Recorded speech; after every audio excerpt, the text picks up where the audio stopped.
Medieval farmers refused to pull this plant. They believed it would kill them instantly. The plant was mandrake.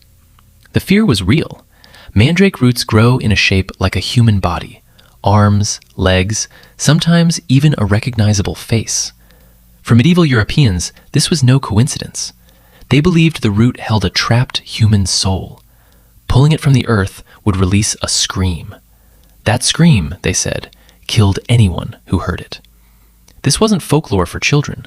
Physicians, scholars, and monks wrote about it seriously. The first written record dates to ancient Greece. Theophrastus described the ritual in 300 BC. You had to draw 3 circles around the plant, then cut it while facing west, away from the wind. By the Middle Ages, the ritual had grown more elaborate. You blocked your ears with wax or cloth. Then you tied a rope from the root to a dog. You threw meat far away and ran. The dog chased the meat and yanked the root free. The dog heard the scream and died. You survived. The dog did not. That was the trade. This method appears in dozens of medieval manuscripts. The Taquinum Sanitatis from 1390 shows the exact scene. John of Gaddesden wrote about it in 1314. So did Hildegard of Bingen, a German abbess and healer. These were educated people. They believed every word. But where did the belief actually start?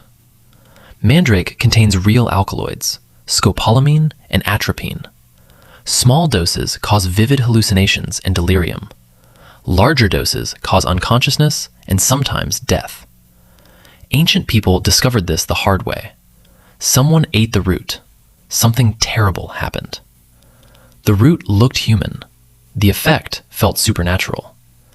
The explanation that emerged: the plant had a spirit. And spirits that strong do not leave quietly. By 800 AD, the screaming legend was across Europe. Arab physicians called it devil's apple. Persian doctors used it as surgical anesthesia. They soaked sponges in mandrake juice and held them under noses. Patients slept through amputations without feeling a thing.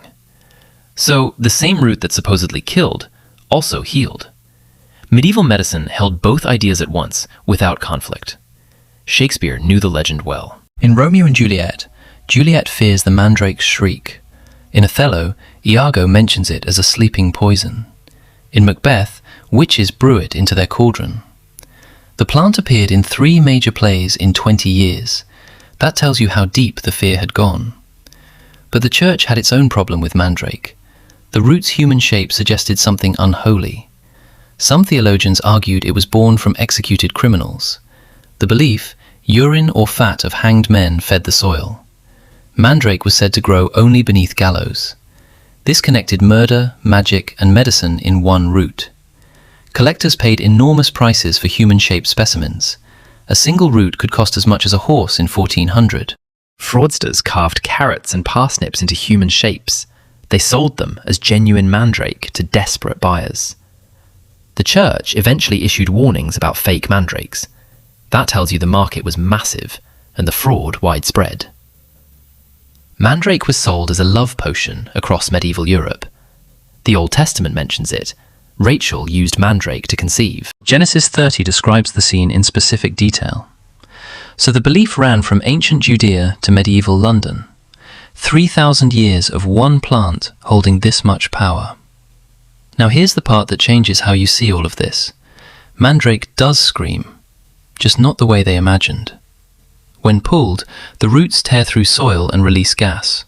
The sound is a low, wet, tearing noise.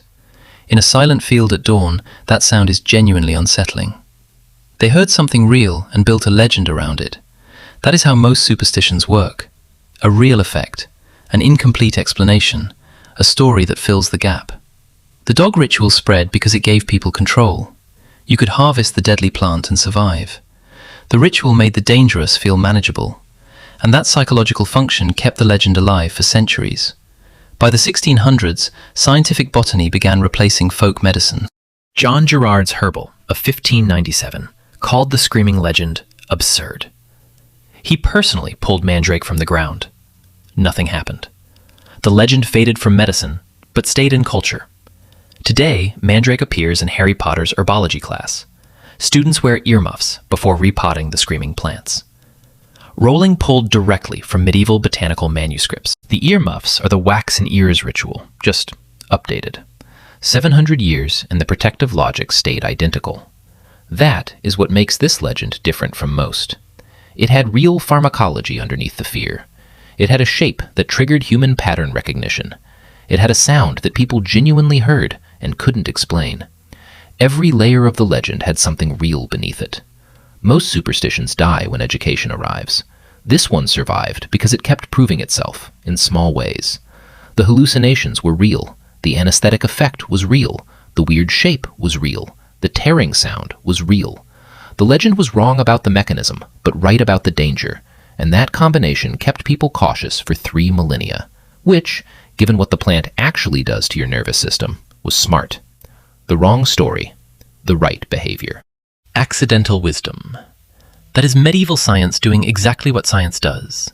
Observing something real, explaining it badly, surviving anyway.